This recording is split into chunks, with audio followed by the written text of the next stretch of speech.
Um, so I'd like to say a few words, noting that some of the key guest speakers have indicated they will cover other areas of the Middle East, but I'd like to make some brief contribution. And I ask Akram to please note that I'm making a brief contribution on Chinese history and interests in the Middle East. So historically, China had kept a low-profile posture in the Middle East. In fact, the Middle East did not feature prominently on China's foreign policy agenda. China, according to Monasher Doraj in his article, China Evolving Policy Towards the Palestinian-Israeli Conflict, notes that China general policy toward the Middle East under Mao was preoccupied with isolating Taiwan and garnering support for the recognitions of the People's Republic of China. That was their main interest at the time of while Chairman Mao was in power. With the passing of Chairman Mao and the ascendancy of a more pragmatic Chinese foreign policy orientation under Deng Xiaoping, the China outlook changed, and so did its agenda in the Middle East. When Deng Xiaoping came to power in 1978, China began to focus on economic development and thus began to increase its diplomatic ties with the Middle East, and its interest in the region changed as a result of its economic needs. Most of China's activities in the region remained within the economic and commercial sphere, and general peaceful role right through the 80s and 90s, and this is particularly so when it came to the Israel-Palestine question and other questions of peace and war in the Middle East.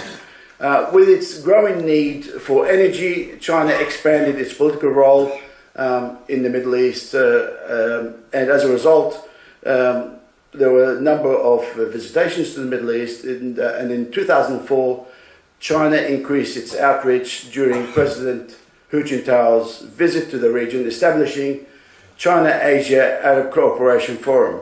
This forum paved the way for China relations with 22-member strong Arab League, broadening and the prospect for collaboration and dialogue, and more importantly for China, trade and commerce. China trade with the region subsequently witnessed significant expansion, with an increase in total trade from $40 billion in 2004 to $290 billion in 2014.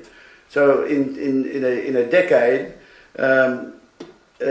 multiple increase in trade with the Middle East. At present, 58% of China's crude oil is imported from the Middle East. The Middle East now, China's seventh largest trade partner, presented China with huge growth potential.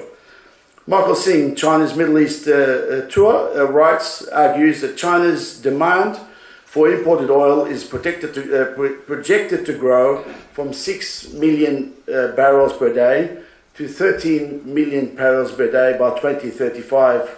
The bulk of that supply is likely to be from the Middle East. So China interests right through from Mao Zedong to today under Xi Jinping remained trade and commercial. China was always weary, though, of not getting entangled in the Arab-Israeli conflict, nor in the inter-Arab disputes. Ever since the rise of Deng Xiaoping and right through the 80s and 90s, China wanted to be perceived as a non-aligned nation interested in peace and commerce only. And so China began to court both the Palestinians and their Arab allies, as well as the Israelis. It is argued that throughout the 1990s, China demonstrated its support for peace process and principles of land for peace and supported Security Council resolutions 242 and 338 on the basis of peace for the Palestinian people and the recognition of the State of Israel. China supported the Palestinian cause, and it became the first non-Arab nation to recognize the PLO, the Palestinian Liberation Organization, in 1965. According to Xin Ku and Long Biaozong, in contemporary China diplomacy, China maintained good relations with all in the region and supported all of the efforts that sought to contribute to the peace process in the Middle East. Michael Singh, on China Middle East tour, noted that it even took a stab in 2013 at an Israel-Palestine peace plan during a separate visit by Netanyahu and Mahmoud Abbas to China. Cesar Castella, in an Institute for Security and Development Policy article titled China Evolving Middle East Role, argues that China has played a key role in the Iran nuclear negotiations and has continued to play a peaceful role in the Middle East. China argues that its agenda in the Middle East is for a balanced Middle East policy of non-intervention and to use our own experience of economic means to overcome socio-political tensions. So China seeks to advocate for political dialogue and economic development rather than the use of force. And that has been its policy throughout the Chinese foreign policy since Mao Zedong right through to today. Beijing paints itself as a negotiator that stands above the geostrategic front by promoting economic development and ignoring religious political disputes. China has in fact developed closer relations with Iran as well as with Saudi Arabia, Egypt and other Arab states. The Middle East is now important enough for China to have a specific Middle East policy as pronounced in China's first Arab policy paper, which consolidates and expands on China's past economic focus of engagement with the region based on traditional foreign policy principles of non-alignment and non-interference in the internal affairs of other countries. Xi Jinping's January 2016 visit to the Middle East and the release of China's first ever Arab policy paper, as I've just indicated, primarily aimed at anchoring the One Belt, One Road initiative in the region, which is a reformulation of the old Silk Road policy, which focuses on economic development as a means to generate stability. But China, of course, has interests, and those interests it will need to protect. Those interests, and more so, promote further trade with the region. With Xi Jinping's November 2012 visit, there has been a number of MOUs signed with Riyadh, with Tehran, and Cairo on boosting cooperation under China's One Belt, One Road, the New Silk Road initiative. China has signed agreements and investments and financial aid amounting to more than $15 billion. Without a doubt, though, China's evolving role will bring with it a number of implications and challenges. The reality is, as China's economic, political and military activities grow and interests expand, so too will the need for China to protect its interests and those of its citizens. This has happened when its citizens were in danger in Libya in 2011 and in Yemen in 2015 and in protecting its peacekeepers in the Horn of Africa. Furthermore, China's growing economic stakes and interests will make it more susceptible to terrorist attacks and general instability in the region. China will then have no choice but to react, and with military muscle at its disposal, it will no doubt react. Cesar Castella notes that while intervening through military force would appear unlikely, the security implications of its interventions could become increasingly salient in the future. And he goes on to say that China will, and I quote, unavoidably become increasingly implicated in the region's politics and security challenges. Similarly, Michael Singh argues expanding on the economic interest creates strategic vulnerabilities, which will increasingly draw Beijing into the region diplomatically and militarily. The fact is, China has begun deploying its military force more frequently in the region. For example, in May 2015, China held naval exercises with Russia in the Mediterranean. Chinese jets have refueled in Iran, and Chinese warships made port calls in Iran and UAE. In fact, China had established its first military base in Djibouti. Despite its deepening involvement in the region, China has avoided taking sides in the Middle East, except, of course, on Syria, where China exercised the right of veto at the United Nations Security Council. China's growing economic footprint in the Middle East is likely to alter regional trade and investment patterns, increase competition, and with it comes potential tension. And with military presence, such tensions could spill over and spark a conflict. The question is, will China's agenda for peace, non-interference, protect its economic interest in the Middle East? I guess we will have to wait and see. I will call on our first speaker. First speaker is Professor Amin Saikal from the ANU. Professor Saikal will speak on the following topic: can Moscow, Tehran, Hezbollah access bring peace to Syria? Professor Amin Saikal is University Distinguished Professor of Political Science, Public Policy Fellow, and Director of the Center for Arab and Islamic Studies, the Middle East and Central Asia, and at the Australian National University. Professor Saikal is a specialist in the politics, history, political economy, and international relations of the Middle East and Central Asia, and the role of Islam in these regions. He has been a visiting fellow at Princeton University, Cambridge University, and Institute of Development Studies, University of Sussex, a Rockefeller Foundation Fellow in International Relations, and visiting Pan-Asia Distinguished Scholar, Indiana University. In April 2006, he was appointed member of the Order of Australia for service to the international community and to education, and as an author and advisor, he is an elected Fellow of the Academy of Social Science in Australia, and he is here with us to address us, and I welcome Professor Amin Saikal to the lectern. Thank you.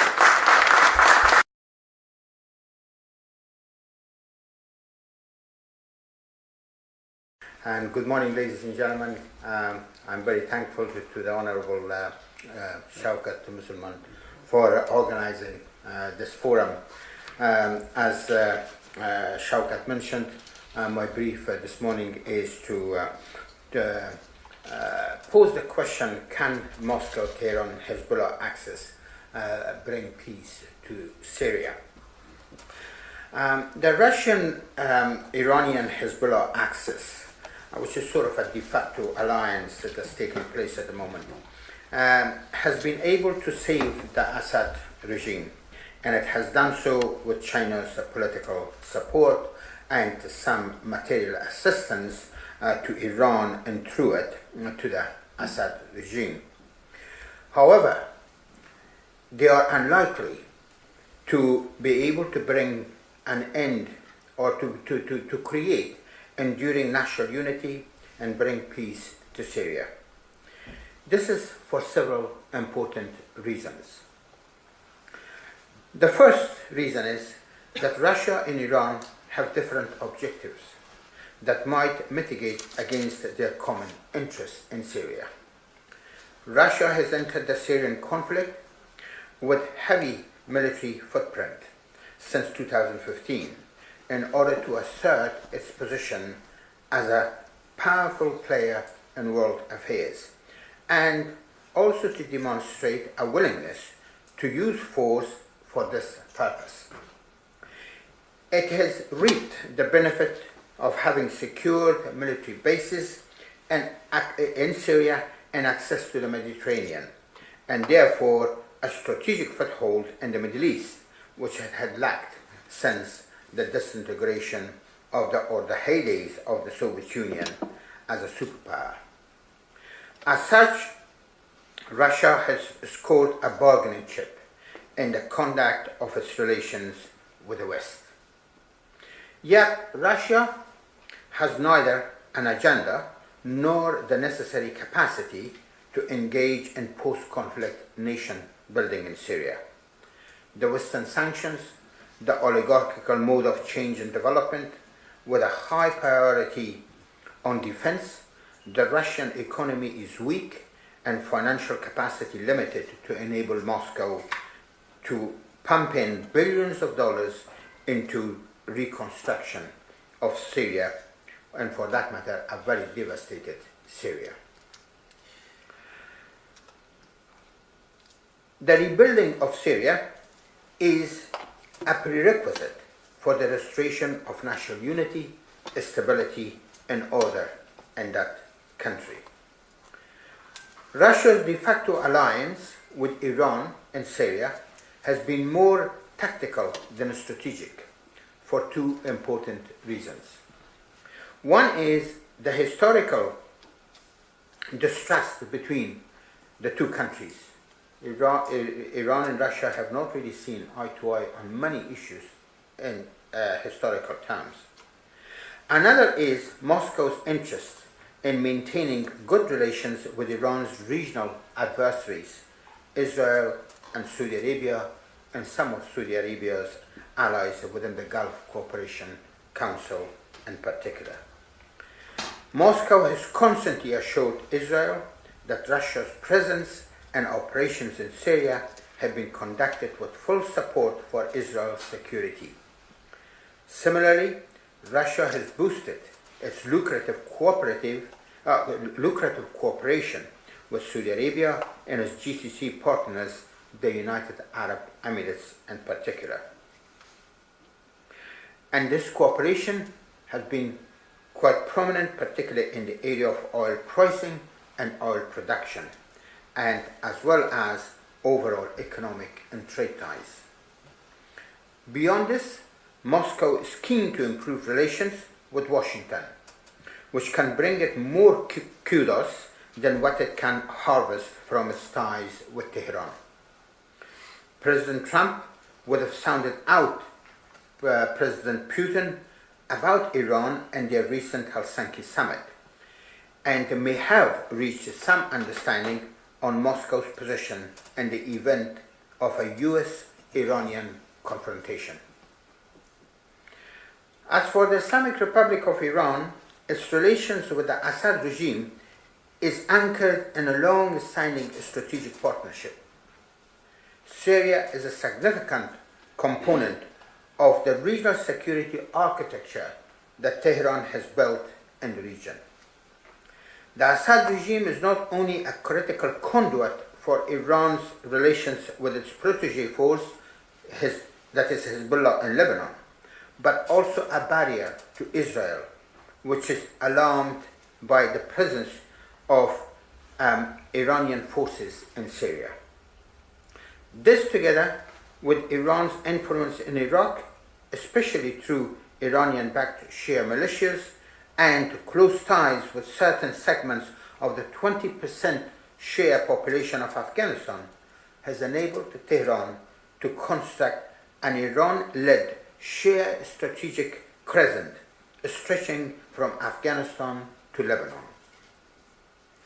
Yet, while Iran could not save the Assad regime without Russia's military might, like Russia, Iran is not in a position to make any substantial contribution to the rebuilding of Syria to bring about national unity, stability, and order in that country.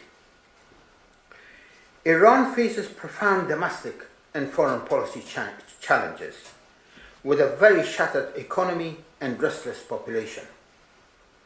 The Islamic regime of Iran is under serious threat from the Trump leadership, which has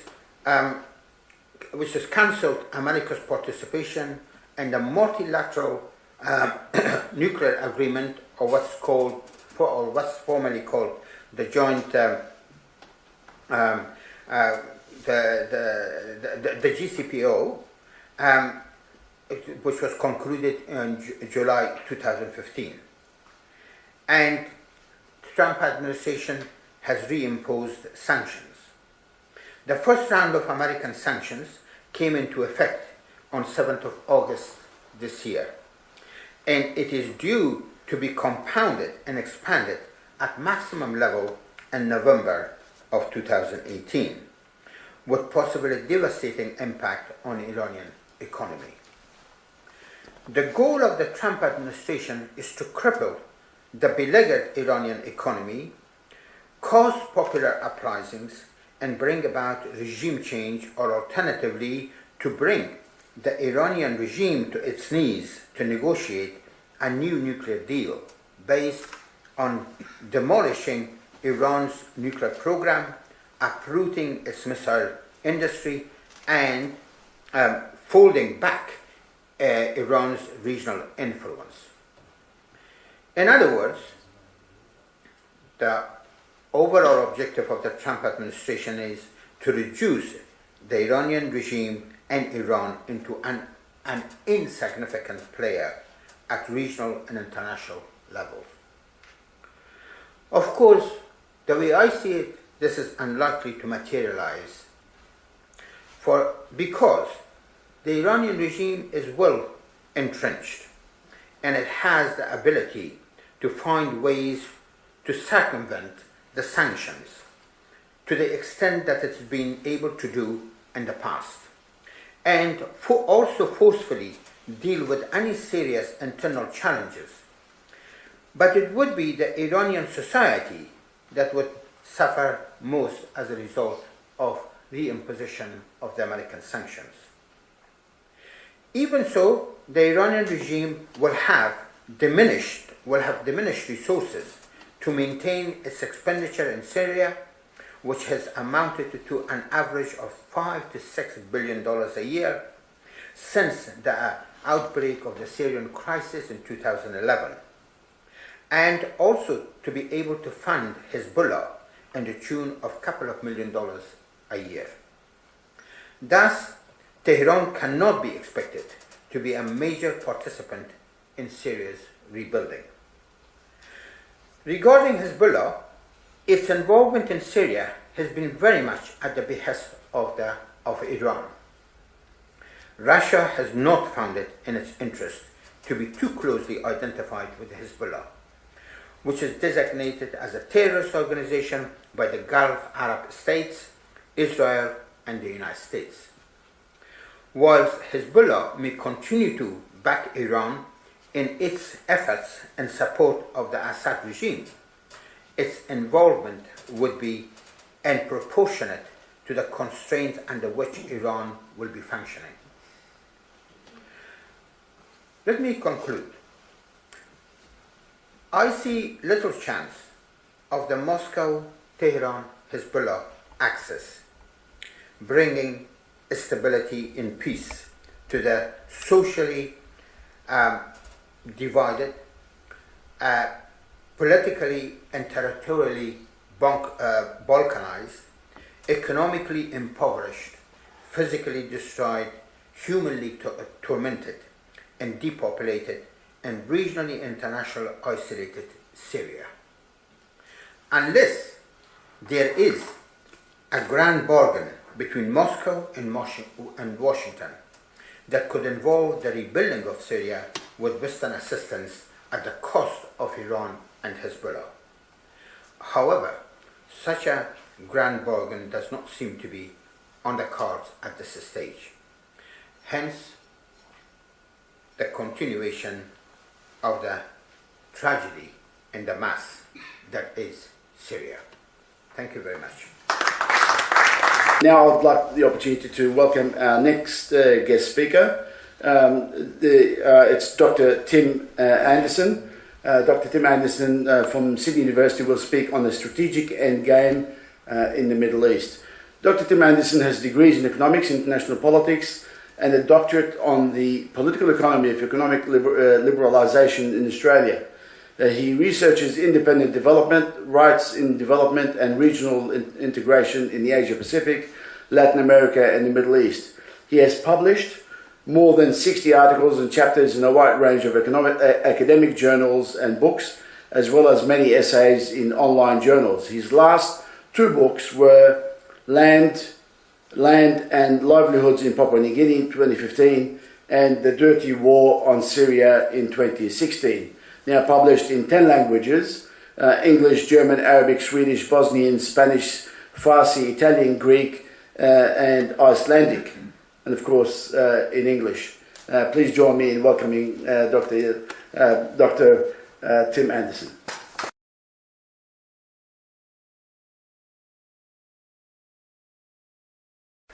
I want to say something a little bit, take a different approach to Professor Seikel, in the sense that the proverbial elephant in the room in the Middle East is the United States, and I think if we don't understand the strategy and the gambits of the US, we won't really understand what's going on in the Middle East. The main dilemma, it seems to me, about peace in the Middle East and the war in Syria really revolves around how the US is going to lose in Syria and in the Middle East. Because, and I'm old enough to remember the Vietnam War, when the Vietnam War was failing in the late 1960s, and there were talks in Paris in 1968 after the Tet Offensive and other events which showed that the US-backed regime wasn't going to succeed there. It took another 7 years for that war to end. Why? Because the great powers of this world are not used to losing. They don't like losing, they don't lose easily. And so, unfortunately, the extension of this war, in my mind, is largely because that it's really very difficult for a big power such as the US, which had such great ambitions in the Middle East. I'll talk about that in a moment, the new Middle East. That entire project is failing. With the failure in Syria, the entire project in the region will fail. You can say, well, they had successes in Afghanistan, Iraq and Libya, if people want to call them successes. But the fact is that the failure in Syria and the failure to subordinate Iran in the Middle East puts at risk all of that's been going on. I'll begin with my broad approach to this, is that the Bush-Obama regime's actions in the Middle East to try and create a new Middle East had these aims, and their traditional aims of empires, to integrate into the US orbit all of the independent states of the region. Secondly, to secure preferential access to the resources of the region. And thirdly, and this is important in the mind of imperial projects, to exclude or dictate the terms of engagement to its perceived competitors, being Russia, China, and something that's often ignored, Western Europe, because Western Europe, in a sense, has not had an independent policy from the US for some time. That's starting to emerge a little bit more with the contradictions over Iran and Russia, for example. But these are traditional goals of empires, and that's why the Bush II administration earlier this century was talking about a new Middle East. On the one hand, a beacon for freedom and democracy in the region. On the other hand, as the Obama regime reconfigured it, as a new relationship with Islam in the region. And indeed there was a new relationship with Islam. The Islam of the Gulf states, the Wahhabi Islam, the most narrow sectarian form of Islam, which was used precisely to divide people and create advantages for the big powers.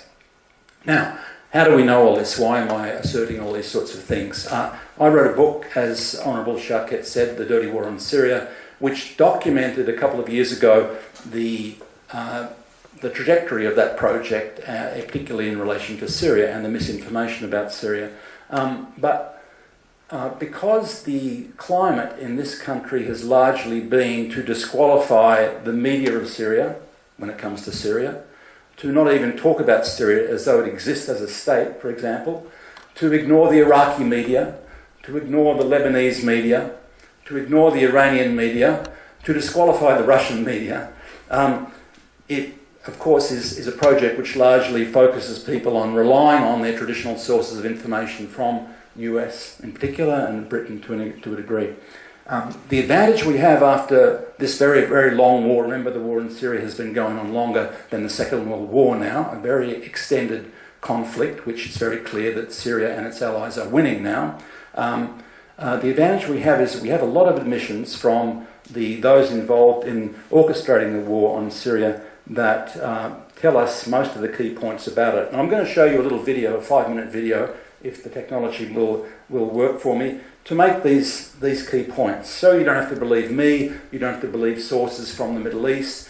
You can go to the direct players in the US about this. The first point is that the US has funded and armed extremist groups, including sectarian jihadist groups, in the Middle East for several decades to advance its own regional interests by dividing people largely. It's used, of course, Israel, it's used Saudi Arabia in particular in that process. The new Middle East plan, which begins about 2001, envisaged the overthrow of 7 governments. We've got US military sources admitting this.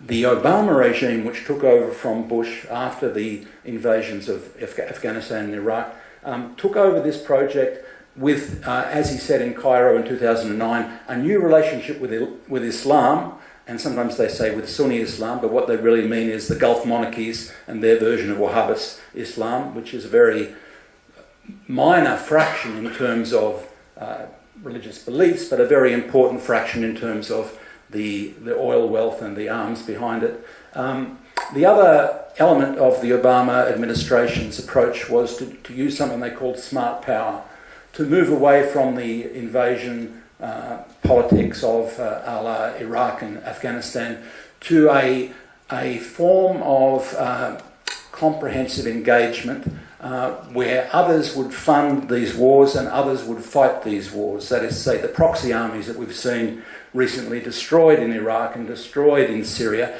at great cost and great sacrifice to the Iraqi people and the Syrian people have really been deployed as proxy armies rather than the US having to fight it itself. Now that the proxy armies are destroyed in Syria largely, we've got direct occupation by NATO powers, by the government of Turkey, the government of the US, for example, to replace that. Washington knew, contrary to the propaganda we've had over in the early years of the Syrian conflict, it knew that the insurrection in Syria was not led by peaceful protesters, it was led by extremist groups, and they admitted this in 2012, and you'll see it in the video. And they admitted it privately in intelligence communications, saying that it was exactly what they wanted that an Islamic State would be, or a Salafist principality would be declared in eastern Syria. That is what they wanted, to isolate and weaken Damascus. They admit that themselves these days.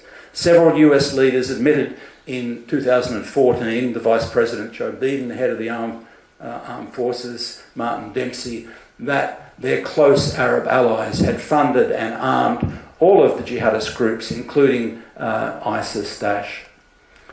Yet nevertheless, Daesh was precisely provided the pretext for the US to reoccupy, well, at invitation in Iraq and without invitation in Syria, to come back into the Middle East and to engage militarily against the Syrian army. And to our disgrace, really, Australian forces participated in some of that. That is to say, attacks on the Syrian military to the advantage of ISIS in eastern Syria, for example. Human rights fabrications were fueled to extend the war, but despite those efforts, the US war on Syria, the proxy war, failed. I want to try and show you this little video so you can see.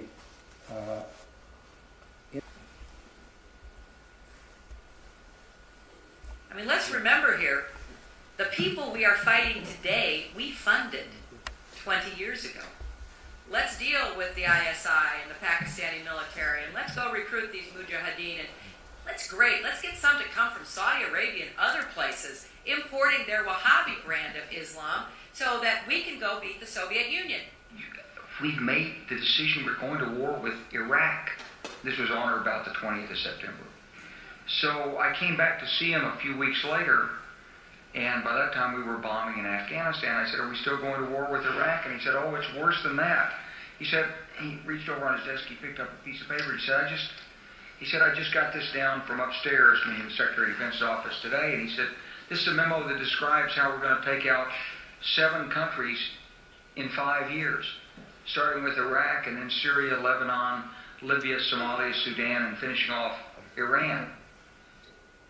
The United States has a new policy, a strategy that recognizes that the best way to defeat the ideology that uses terror as a weapon is to spread freedom and democracy.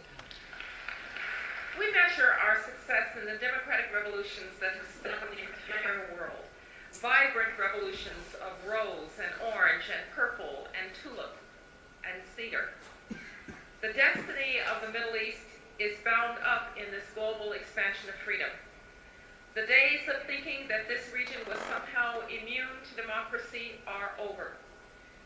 We must use what has been called smart power, the full range of tools at our disposal: diplomatic, economic, military, political, legal, and cultural. I've come here to Cairo to seek a new beginning between the United States and Muslims around the world. One based on mutual interest and mutual respect. And one based upon the truth that America and Islam are not exclusive and need not be in competition. Instead, they overlap and share common principles. Principles of justice and progress, tolerance, and the dignity of all human beings. In 2012, your agency was saying, quote, "The Salafists, the Muslim Brotherhood, and Al-Qaeda in Iraq are the major forces driving the insurgency in Syria." In 2012, the US was helping coordinate arms transfers to those same groups. Why did you not stop that, if you're worried about the rise of quote-unquote Islamic? I hate to say it's not my job, but my job was to ensure that the accuracy of our intelligence that was being presented was as good as it could be. The administration turned a blind eye to your analysis. I don't know if they turned a blind eye. I think it was a decision. I think it was a willful decision. A willful decision to go support an insurgency that had Salafists, Al-Qaeda, Well, and it's a Muslim willful Brotherhood. decision to do what they're doing. It really comes down to building a coalition so that what the Arab Muslim world sees is them rejecting ISIS, not They us. already reject ISIL. Do you know any major Arab ally that embraces ISIL? I know major Arab allies who fund them. Yeah, but did they embrace it? They fund them because the Free Syrian Army couldn't fight Assad. They were trying to beat Assad. I think they realized the folly of their ways. What my constant cry was that our biggest problem is our allies. Our allies in the region were our largest problem in Syria. The Turks were great friends, and I have a great relationship with everyone, which I just spent a lot of time with. The Saudis, the Emiratis, etc. What were they doing? They were so determined to take down Assad and essentially have a proxy Sunni-Shia war. What did they do? They poured hundreds of millions of dollars and tens, thousands of tons of weapons into anyone who would fight against Assad, except that the people who were being supplied were Nusra and Al-Qaeda and the extremist elements of jihadis coming from other parts of the world. What possible motive might have triggered Syria to launch a chemical attack at this time in this place? The Syrians are winning. And there, just before he goes in and takes it all over, apparently he decides to have a chemical attack. It just doesn't ring true. It seems extraordinary because clearly you would know that there's likely to be a response from the Allies. What benefit is there for his military? Most of the rebel fighters, this disparate group of Islamists have withdrawn. There are a few women and children left around. What benefit was there militarily in doing what he did? I find that extraordinary. Whereas we know that in the past some of the Islamic groups have used chemicals, and of course there would be huge benefit in them labelling an attack as coming from Assad, because they would guess quite rightly that there'd be a response from the US, as there was last time, and possibly from the UK and France.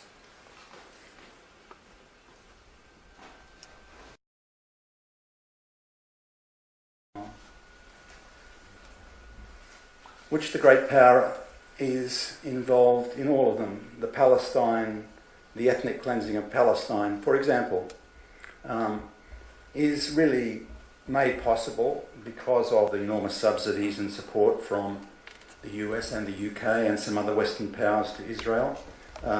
There's an economic war there also. I put this in as a separate column because let's remember the economic war through sanctions and sieges really affects most of the Middle East these days.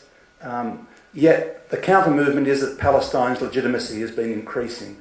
just a few years ago at the United Nations, Palestine has had increasing levels of recognition at the UN. In Afghanistan, we know we've seen 17 years of war. After the invasion, the occupation, there are still selective economic sanctions by the US. By the way, the US has economic sanctions against about 25 countries these days, unilateral sanctions. In Iraq, after the terrible invasion, the redeployment of US forces, let's say in 2014, to support Daesh, which I don't want to go into this in detail, but in Iraq something else happened. Iraq was at the point of disintegration in 2014. It was only the popular mobilisation units that saved Iraq from that fate then. We do have a counter-narrative going on where the US is claiming credit for that. And because the elections in Iraq went the wrong way, according to the US this year, there are a new round of economic sanctions by the US against Iraq because of the success of the PMU in those elections. In Iran, as was mentioned earlier on, there's been this agreement over the nuclear industry in Iran, which at first was supported by an extraordinary array of allies to the US, including Russia and China and Europe. But now the US is alone in that. The UN, and I think Professor Seikel pointed out that pressure is unlikely to be effective on Iraq, not least because the US is isolated in the process now. Iran has emerged, in fact, stronger from that period. So the new threats against Iran are difficult to understand because it was supposed by those of us who followed the imperial logic before that the road to Tehran was through Damascus, and with the failure of the war in Syria, it's unlikely that any greater pressure can be applied on Iran. In Lebanon, we've had 2 rounds of sanctions against Hezbollah, which is now stronger than it's ever been in the domestic politics of Lebanon, part of the government with an increased support from the recent elections. In Libya, there is no stable state after the destruction of that state. There are still selective US sanctions against Libya, an economic war against Libya. In Syria, there's very comprehensive economic sanctions at the moment from both the European Union and the US, which is causing very serious social damage in Syria. The World Health Organization has decried the sanctions on impact on the health system in Syria. And in Yemen, of course, there's a Saudi siege which is armed by the US and to some extent this country, which now has ambitions to sell more weapons to the Gulf monarchies. That war is failing. The resistance has maintained, led by Ansarullah, has maintained itself against the Saudi war. So we've got a whole series of wars across the region. In most cases, these were the result of the US ambitions to create a new Middle East led by it and its allies, Saudi Arabia, and key allies, Saudi Arabia and Israel. Finally, in respect to Russia and China, we should notice that the ambitions of Russia, I think contrary to what Professor Seikel was saying, Russia did not buy into these conflicts in a preemptive way. They have responded in supporting their ally, Syria in particular, and also in protecting Russia from the spread of jihadist, Wahhabist extremism into the Caucasus, into southern Russia. Of course, they have their own interests. That's natural in power politics. Of course, they have their differences with Hezbollah in relation to, and Syria in relation to Israel, for example. But nevertheless, there's been a consistent support for the integrity of the Syrian state there. It's notable that both Russia and China fell out of a type of an alliance that they had with the Western powers over Iran and Syria, and now in somewhat different ways maintain a different counterweight balancing process in the region there. They are already involved in infrastructure investment in Syria, China in electricity infrastructure, Russia in the oil business and so on. And Syria has made it very clear, the government of Syria, about which people don't like to speak about, but there is a government in Syria, there is a state in Syria which has maintained itself, have made it very clear that the war allies of the US, including the Gulf monarchies, will have no place in the future reconstruction of Syria. So that's why I come back to my main point that really I'm not going to spend much more time on this, that the big uncertainty really is how the US is going to lose this war, because the implications of losing in Syria mean that it's playing for influence in the Middle East, which also, of course, protects the sectarian regimes that have helped the US, in particular Saudi Arabia and Israel. That all of that is up in the air again, basically. The role of Iran is very important. It's the most powerful independent state in the region, largely because Egypt has no political will these days, basically. But nevertheless, we could see a very different region emerging from this current war scenario. Thanks very much. The final speaker, before we have our break, is my good friend, Associate Professor Ian Bickerton. Ian was born in Perth, Western Australia, and educated at the University of Adelaide in South Australia, where he gained his BA with honours in history. He received his MA at Kansas State University before completing his PhD at the Claremont Graduate School, CA. Taught at Pomona College, California, before returning to University of New South Wales, where he has taught modern United States history and history of the Arab-Israeli conflict in the School of History. During that period, he also taught at the University of Missouri, Kansas City, and University of California, Santa Barbara. He has been visiting scholar at Johns Hopkins School of Advanced International Studies twice, and the Oxford Centre of Hebrew and Jewish Studies also twice. He has published extensively on the Arab-Israeli conflict, US relations with Israel, and US foreign relations and military history. Frequent media commentator, and I now ask Associate Professor Ian Bickerton to speak on his topic, just what is or has been US interest in Syria.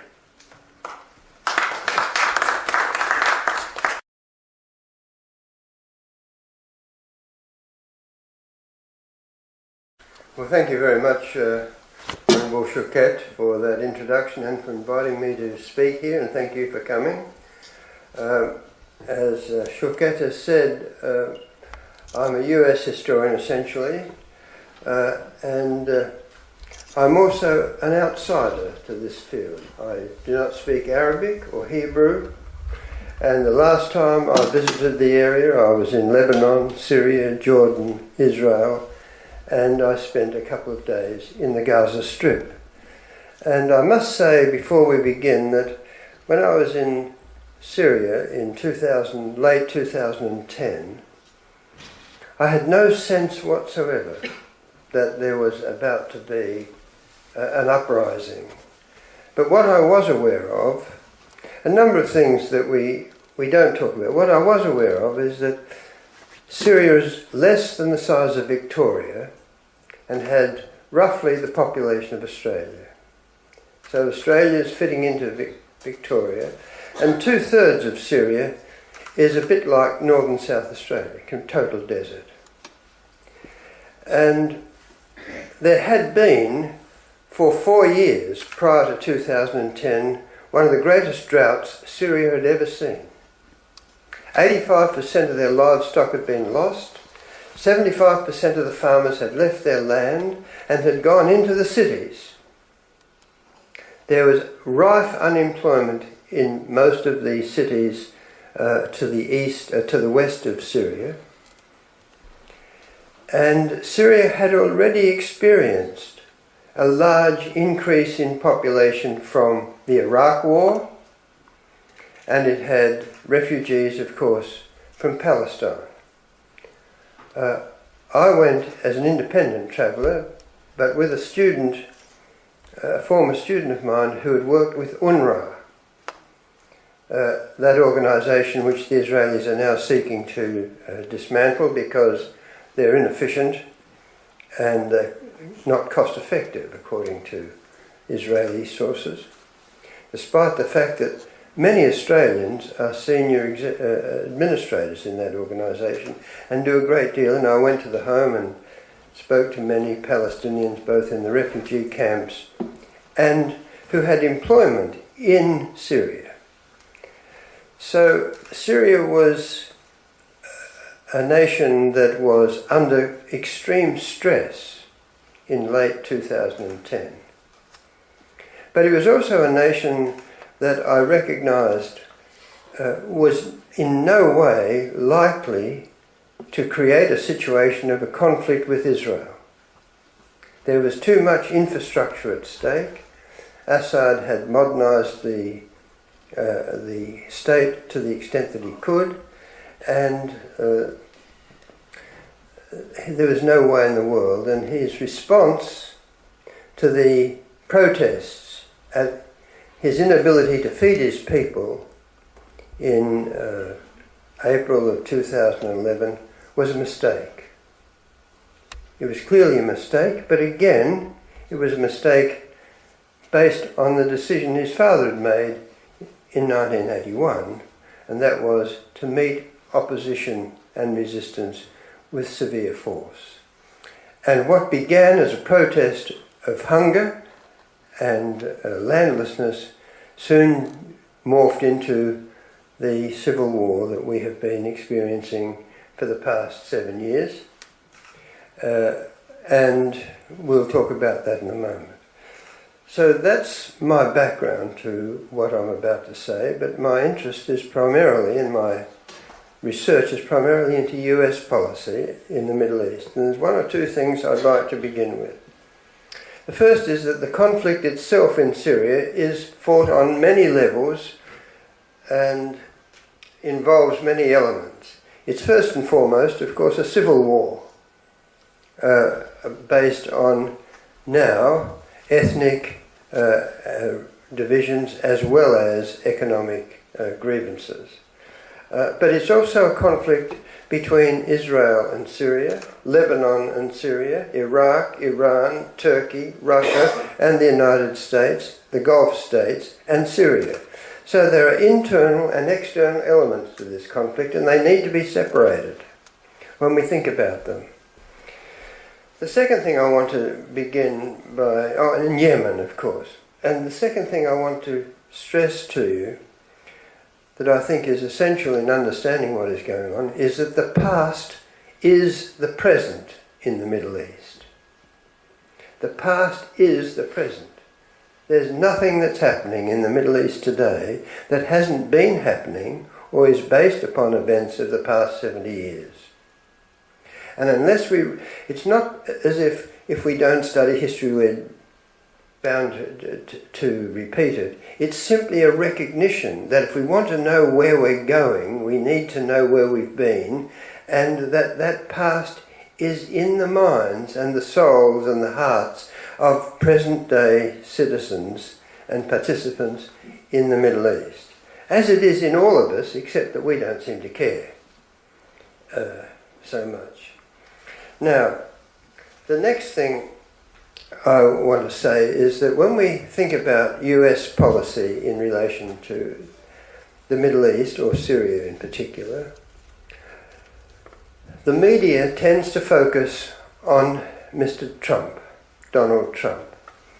It's not surprising in a way. He dominates the media, both with his rallies and his campaign speeches and his press conferences and his signing of documents, his constant lying about what he does and doesn't do, and his Twitters. But it's a mistake to think that it's all about Trump, or even that it's all about the United States. It's not about the United States, in my opinion. What it's about, and the key to US policy in the Middle East, the attitudes and actions in relation to Syria, the key to all of that is Israel. And Israel is all about Iran. And Iran is in turn about Russia. And that, of course,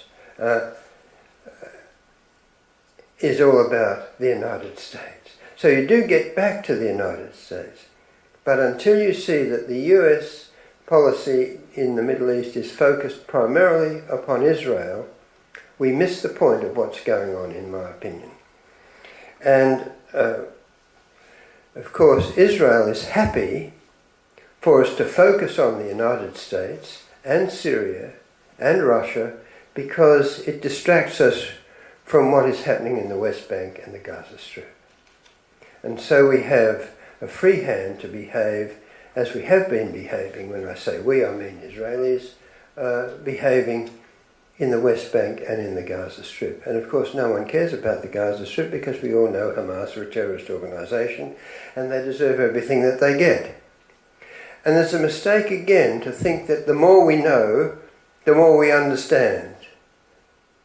Knowledge is not understanding.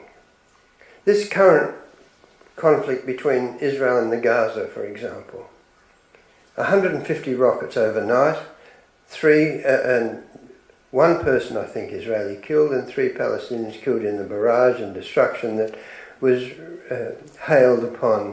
rained down upon the Gaza Strip. Who began that particular round of conflicts? Oh, well, we can spend a lot of time talking about, and if we do, we're going to find 2 stories.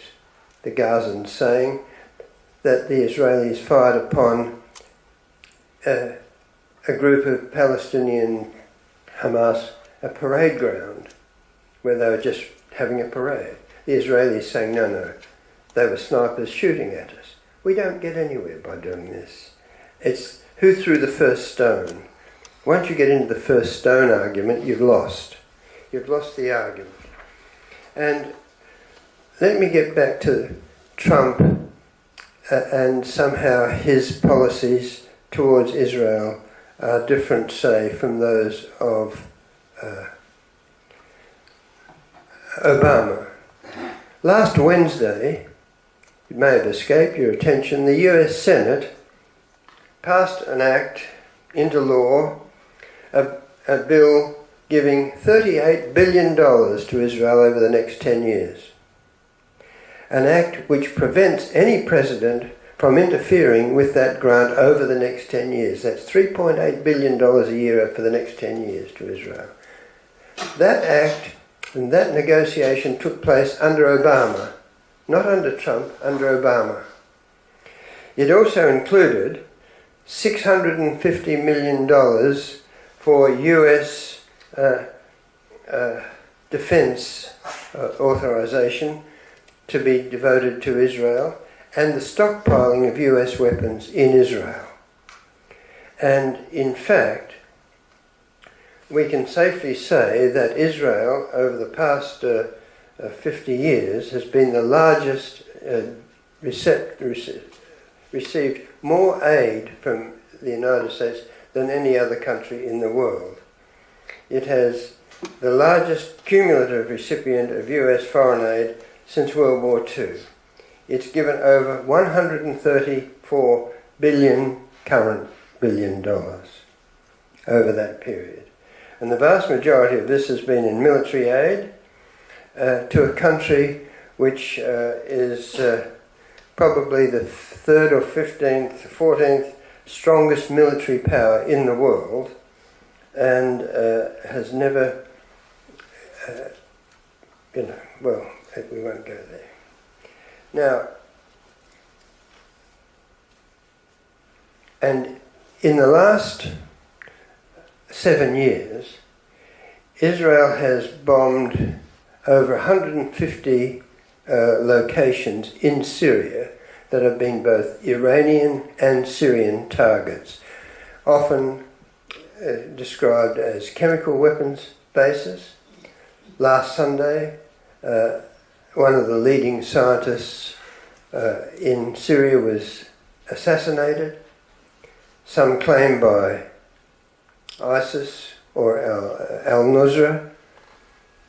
Israel's denial that it was responsible was half-hearted, a virtual admission that they were responsible for the assassination of this scientist because they believed he was responsible for developing chemical weapons or chemical weapons on the missiles that would enable them to be launched into Israel. In May of 2018, Israel bombed 35 sites. It was the biggest engagement since the 1973 war. And Iran's extremists involved and the Revolutionary Guard are involved in this war in Syria, but the Israelis are targeting what they think are Iranian, or claim are Iranian bases and personnel. And indeed, the Russians and the United States and the Israelis have now agreed with the Iran that they will withdraw their forces and their activities to within 100 kilometres of the border with the Golan Heights and Israel. Israel says that's not far enough, they want them out altogether. It's unlikely that they'll get them out altogether, but they'll certainly get them at least 100 kilometres from the border. Now, what is Israel's position in relation to this war? Well, Israel would prefer Assad to ISIS or al-Nusra. There hasn't been an attack against Israel under Hafez al-Assad since he became president. He's been the most reliable of all the Arab border states for Israel in that respect. However, Israel fears Hezbollah and Iran. Now, there's been a lot of discussion within Israel recently about the likelihood of a war with Hezbollah or Iran. And that will differ very much from the previous invasions of southern Lebanon or Lebanon involving Hezbollah.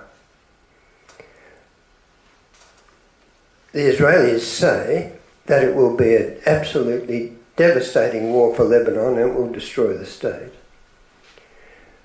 But it will not be like the previous wars, because now Hezbollah has 150,000 missiles, or estimated to be, huge numbers of missiles that they will launch in Israel. This will be a prolonged conflict, not a short one.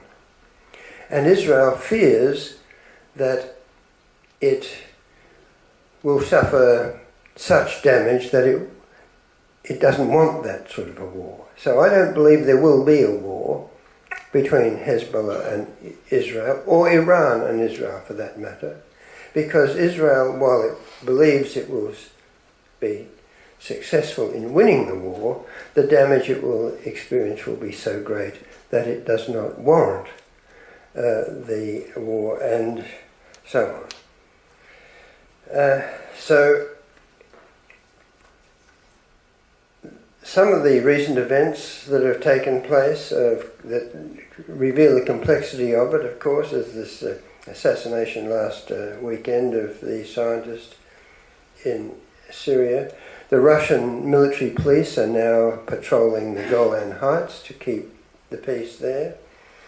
ISIS has been attacking the Druze in southern Syria. And we now have a situation where the Israelis and the Jordanians are supporting Assad by fighting ISIS and al-Nusra in the south, although strictly speaking they're opposed to the continuation of Assad as the leader. But now the United States, Trump has moved back after his discussions with the Russians as to whether Assad is in fact will remain in power or not, and Trump has stepped back from demanding that he be removed. And much of the problem in the United States, the debate in the United States, has been over whether the problem that and the continuation of the civil war in Syria has been the fault of Obama, because he didn't commit troops as he did in Libya. Now, it's a mistake, I think, to blame Obama for his policies in Syria. In July, he demanded that Assad step down. But then in 2012, he commissioned a report by the CIA to see whether military involvement in Syria, would help the insurgents to overthrow Assad. The CIA said that in virtually every case, assisting insurgents against an established regime was a mistake and a failure. And their experience was pretty compelling. You had Vietnam to begin with, as Tim has pointed out, and you had Iraq. Now the Iraqis, the Bush administration, as Tim has again pointed out, and as you saw on the videos there, were determined to overthrow the regime in Iraq and then destabilise Syria. They've been 17 years in Afghanistan. The Taliban are now more powerful than they were, and they're now fighting ISIS. So now we have the United States supporting Taliban against the ISIS. We won't go there because it's too stupid for words. All of these things go round and round in circles, and they make no sense at all. Because the unintended consequences of military action, which I've tried to demonstrate in a previous book I did, called Unintended Consequences of the United States of War, demonstrates that wars rarely ever turn out as planned. So Obama realised that intervention in Syria would not in fact assist the insurgents, but probably make the situation simply worse. And his experience in that, he was compelled or convinced by his military advisors to involve himself more and more in various activities, and he did. He used drones in Yemen, Pakistan, Somalia and Libya, and all to no avail. The question is, the counterfactual question is, would it have made a difference? What we can say for certain is that there is no military solution alone to the Syrian civil war. Diplomacy does require some limited military intervention, in the form, primarily in my view, of peacekeeping. And also, the key to ending these wars is, as Armin has pointed out, the reconstruction after the destruction of the military campaigns.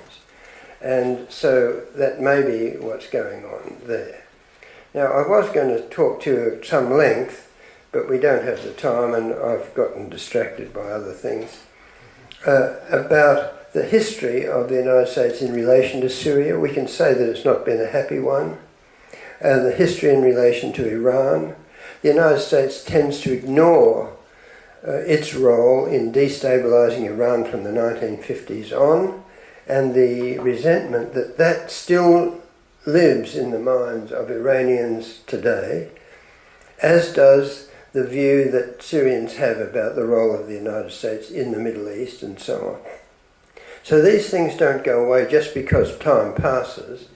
But the other thing that I was going to mention, which I think is kind of interesting, and that is there is some discussion in the United States at the moment about a new initiative between the United States, Russia and China to divide the world in some kind of triumvirate and sort of have a balance of power of the three great powers that might divide the world up into their spheres of influence and sort of work out economic and other kind of associations and military alliances and so on, and they would therefore keep the peace. And the benefit of this, they argue, is that if one of them decides to go rogue, they're up against two others that are powerful economically and militarily. And that might work in a strictly, let's say, abstract sense. The question then becomes, however, well, where does that place countries like Yemen or Syria? Well, the answer is, of course, they'll be looked after by their patrons if they behave themselves. Well, we like it because we're Australians and we won't go there. But we seem not to be too distressed about the notion of having a patron like the United States. And we're even just talking about having China as a patron. I don't have a problem with that. In fact, I'd like the both of them as patrons. We'd probably get more money, better standard of living, more places to visit, all those sorts of things. But countries like Syria, Yemen, where are they going to end up? We don't know, and I have no crystal ball, nor I suspect it's anybody else. But if we keep in mind my basic proposition that the past is the present, we've got a more chance of understanding what's happening than if we don't. Thank you.